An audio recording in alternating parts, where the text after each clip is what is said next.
Hoy le vamos a poner rostro a una voz que seguramente muchísimos de ustedes conocen muy bien desde hace muchos años. Y estamos hablando de Dinora López, ¿no? Porque ella es la conductora de un programa que podríamos decir ha hecho historia en la materia de literatura infantil y juvenil.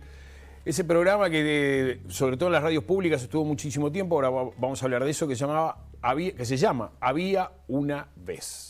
Dinora López, bienvenida. ¿Cómo andás? Muchísimas gracias, Marcelo. ¿Nos decías es la primera vez que estás en la televisión? Sí, ¿no? es la primera vez, así que disculpen el nerviosismo o las cosas que puedan salir mal. No, que al contrario. Pero muchísimas gracias. Tantos años frente a un micrófono en la radio. Sí, ¿no? Y ahora frente a una cámara. Y Dinora, nosotros te convocamos, bueno, porque ayer fue el Día del Libro, estamos Exacto. en el marco de la Feria del Libro Infantil y Juvenil, Sí. de la literatura infantil y juvenil, y bueno, vos sos una especialista de este tema. ¿Cómo están los chiquilines? ¿Siguen leyendo, se sigue leyendo mucho? Evidentemente que estamos hablando de franjas etarias muy distintas, pero ¿están leyendo? ¿Hay que estimularlos para que lean más? Contanos un poco cómo está el panorama. Los chiquilines siempre leen. Yo creo que eso de que no leen o de que las tecnologías los han alejado un poco del libro puede ser cierto en algunos aspectos, pero no es conveniente generalizarlo. Porque los chiquilines leen, porque los chiquilines siguen buscando lo que les interesa. Ayer, por ejemplo, en el liceo en el que trabajo, que se celebró el Día del Libro, uno de los adolescentes se acercaba y dice, falta en la biblioteca del liceo, falta manga.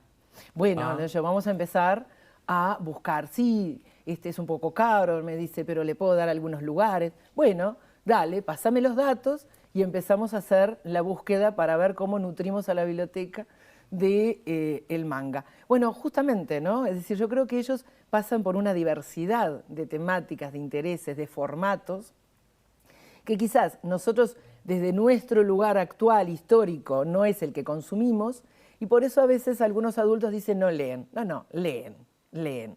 Cuando los motivás, cuando les acercás otras historias, cuando les mostrás la diversidad que hay, cuando los institutos de educación convocan a escritores, cuando en definitiva los llevan a lugares como la feria, es decir, generan un circuito que permite, ¿sí? Permite primero descubrir lo que están leyendo que a veces no cuentan, ¿no? Y permite también, ¿no? Mostrarles otros intereses, en definitiva, ¿no? Bien. Manga, hagamos la aclaración, Sí, son historietas. La animación japonesa, justamente. Claro, de origen ¿no? japonés. Exacto. Mucha gente que nos escucha están Claro. pensando en el golero de Nacional de la década del 70. Bien, sí, gracias mirá, por la la primera, aclaración. Tania Tavares nos dice yo.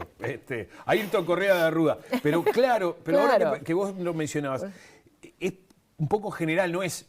Nene, tenés que leer esto. No, a ver qué es lo que te interesa para fomentar la lectura por ese lado. Y además porque ellos actualmente con el dispositivo, con la tablet, con el celular, acceden a otras lecturas que nosotros en nuestra adolescencia no teníamos. Pero eso no quiere decir que justamente no lean. Leen en otros formatos, leen en otros tiempos, quizás se dispersa por momentos la lectura, no sostienen esa lectura a la que nosotros estamos acostumbrados, pero eso no significa que no procesen, que no lean, que no disfruten, que no puedan recomendar justamente. Esa recomendación me vino de un adolescente y ya tomamos nota en el liceo para ver cómo nutrimos desde ese lugar. ¿Qué pasa con las cosas más clásicas? ¿Perduran en el tiempo? ¿Los gurises siguen mostrando interés? Por ejemplo, ayer en la reunión de producción con los compañeros nos acordábamos de los libros aquellos de los 7 secretos o de los 5, los libros de Enid Blyton, los libros de Marilena Walsh, Dylan Kifke, los libros de Edmundo de Amicis, el italiano, bueno, donde salió, entre otros, Marco, ¿no? Sí. De los Apeninos a los Andes, todas aquellas cosas. Mira, sigue esas cosas, para nosotros, clásicos, los cuentos populares rusos, yo que sé, tantas cosas, ¿siguen teniendo interés en los chiquilines? Mira, yo creo que ahí se necesita justamente, es decir, hay momentos en donde se necesita de esa mediación. Porque, ¿qué pasa? El mundo de la literatura infantil y juvenil se ha diversificado muchísimo, hay muchos creadores a nivel de ilustración, a nivel de escritura, Bien. y hay también una práctica que puede ser de promoción, de animación, que tiene que ver con mostrarles el autor vivo. A nivel nacional, que esos autores vayan a los centros educativos. Entonces, para estar en los clásicos, para que los clásicos sigan siendo clásicos y los conozcan los jóvenes actuales y los niños actuales, se necesita, desde mi punto de vista, dos aspectos que son claves. Uno, que se sigan editando y que se sigan editando con la infraestructura editorial que se tiene actualmente, interdisciplinaria, con valores de ilustración, de cuidado del libro, que en aquellas épocas quizás no era interdisciplinaria la edición, pero porque de esa manera va a ser lo suficientemente vistoso y llamativo. Y que circule en el lugar, es decir, en el lugar donde estamos como para que se acceda. Y por otro lado, que aquel que media lo conozca, ¿sí? Porque algo va a ser clásico en la medida que perdure, va a perdurar si acompañamos que se lea. Bien. Entonces, ahí también está la otra pata que tiene que ver con, si está en la biblioteca familiar, se va a leer. Si no está en la biblioteca familiar, tiene que estar en la biblioteca del centro educativo. Y si está en la biblioteca del centro educativo, tiene que llevarlo al aula algún docente, bibliotecario, maestro, profesor. Y para llevarlo al aula, lo va a llevar en la medida en que lo haya hecho propio como lector. Entonces, justamente, es decir, el hecho de siempre tener presente aquellos clásicos en la medida en que formaron parte de nuestro. No vamos a promover aquello que no conocimos. Bien, ahora, no tenemos que recurrir a los clásicos porque no tenemos más remedio, porque no hay creación nueva. Al contrario. Está lleno, eso es que bueno, ¿no? Total. Ha habido como una explosión de creación, de creativos en realidad. Mira, yo creo que es a nivel global, pero es también a nivel nacional. Y eso es lo más rico y lo más que congratula a todos los que amamos al libro, ¿no? Entonces yo creo que a partir de la década del 90, ¿sí? Yo creo que si hacemos una línea de tiempo, pone un mojón, ¿no? Roy Berocay, sí, claro, con el Sapo Ruperto, claro, pone un mojón, además con Pateando Lunas. Y desde 1990 hacia acá, yo cuando tú hacías referencia hoy al programa Había una vez, en el año 2003 publiqué el primer libro que era Fichas bibliográficas de autores nacionales, tomando el mojón de 1990 al 2003. Y en aquel momento llegaban más o menos a unos ciento y pico de autores nacionales que hubieran publicado obra en el país. Luego en el 2007, cuando se cumplieron 10 años de Había una vez, lo volví a editar y en aquel momento estábamos superando los 120, 130.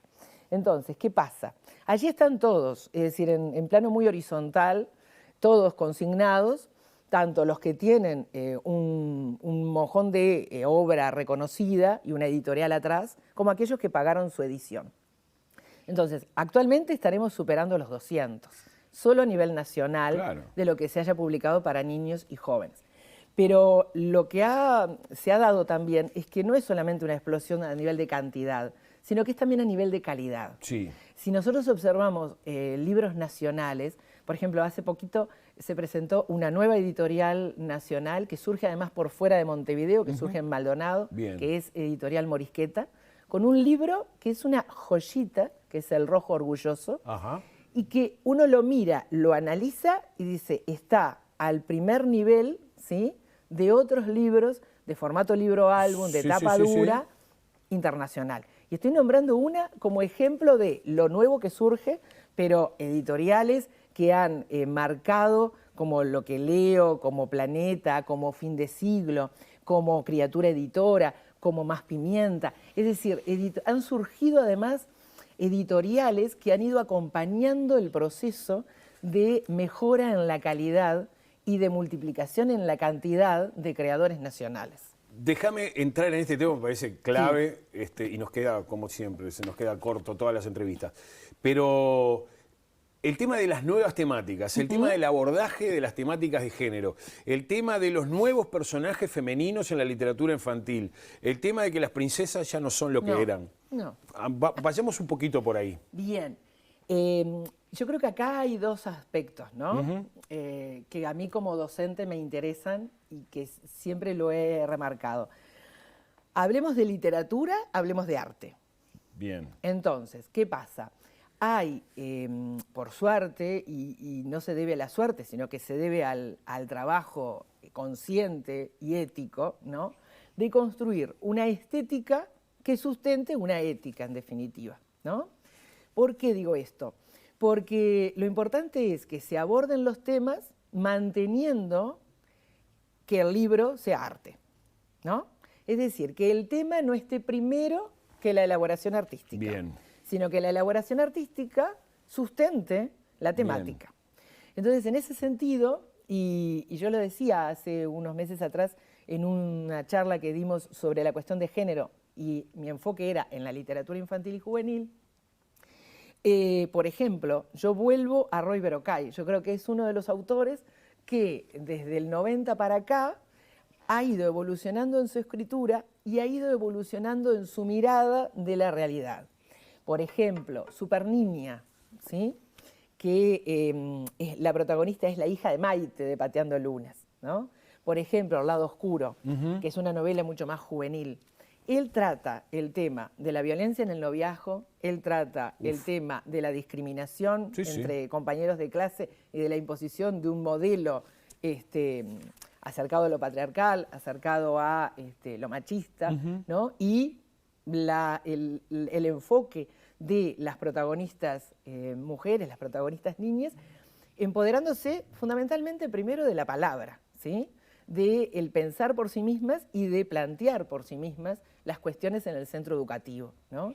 Entonces, por ejemplo, estoy nombrando dos que merecerían largo y tendido hablar de cada uno de ellos, pero que lo hace no poniendo el tema primero y lo artístico después, sino en lo artístico se va desarrollando naturalmente, ¿sí?, esa temática. Entonces el lector no la siente impuesta, entonces el lector no la siente que le está hablando el autor, ¿sí?, sino que dio con el timing suficiente como para que sea verosímil no solo las acciones y la historia, sino que sea verosímil el discurso de los personajes, porque eso es fundamental. Bien. ¿No? Dinora López, profe de literatura, especialista en literatura juvenil e infantil, que si bien el programa Había una vez no está más en las radios públicas, sí sigue estando con un nombre muy parecido, Había una vez y otra vez. Sí. ¿Dónde te pueden escuchar?